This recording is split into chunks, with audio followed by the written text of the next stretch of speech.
मैं गरिमा अग्रवाल आप सभी का वंदन करती हूँ, अभिनंदन करती हूँ। आइए आज हम सुनते हैं हरियाली अमावस्या की कथा। एक समय की बात है, एक राजा महल में अपने परिवार के साथ सुखपूर्वक निवास किया करता था। उसका एक पुत्र था जिसकी शादी हो चुकी थी। राजा की पुत्र वधू ने एक दिन रसोई में मिठाई रखी हुई देखी तो वह सारी मिठाई खा गई। जब सबने पूछा कि सारी मिठाई कहाँ गई तो उसने कहा, सारी मिठाई तो चूहे खा गए। यह बात चूहों ने सुन ली और वे इस गलत आरोप को सुनकर अत्यंत क्रोधित हुए। इसके बाद उन्होंने राजा की बहू को सबक सिखाने का निश्चय कर लिया। कुछ दिनों के पश्चात महल में कुछ मेहमान आए। चूहों ने सोचा यह अच्छा मौका है रानी को सबक सिखाने का। बदला लेने के लिए चूहों ने रानी की साड़ी चुराई और उसे जाकर अतिथि के कमरे में रख दी।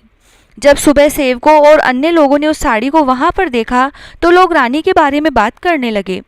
यह बात जंगल में आग की तरह पूरे गांव में फैल गई।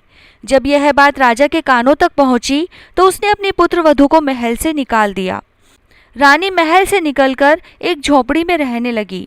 वह नियमित रूप से पीपल के नीचे एक दीपक जलाती थी। महल से निकालने के बाद भी वह पीपल के नीचे दीपक जलाती रही। इसके साथ ही वह पूजा करके गुड़धानी का भोग लगाकर लोगों में प्रसाद वितरित करती थी।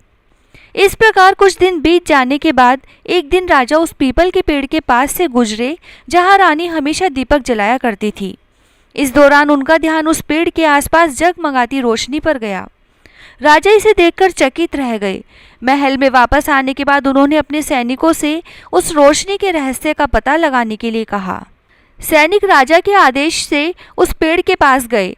वहां उन्होंने देखा कि दीपक आपस में बात कर रहे थे। सभी दीपक अपनी अपनी कहानी बता रहे थे। तभी एक दीपक बोला कि मैं राजा के महल से हूँ। महल से निकाले जाने के बाद भी राजा की पुत्र वधू रोज मेरी पूजा करती है और मुझे प्रज्वलित करती है। सभी अन्य दीपक ने उससे पूछा कि रानी को महल से क्यों निकाला गया, तो उसने बताया कि एक दिन रानी ने मिठाई खाकर चूहों का झूठा नाम लगा दिया। इस पर चूहे नाराज हो गए और रानी से बदला लेने के लिए उनकी साड़ी अतिथि के कमरे में रखाए। यह सब देखकर राजा ने उन्हें महल से निकाल दिया। इतनी बात सुनकर सैनिक भी हैरान हो गए और महल वापस आकर उन्होंने राजा को पूरी बात सुनाई। यह सुनकर राजा को अपनी गलती का एहसास हुआ और उसने अपने पुत्र वधू को महल में वापस बुला लिया। इस प्रकार पीपल के पेड़ की नियमित पूजा करने का फल रानी को मिला। उसके बाद वह अपना जीवन महल में आराम से व्यतीत करने लगी। जय श्री राधे।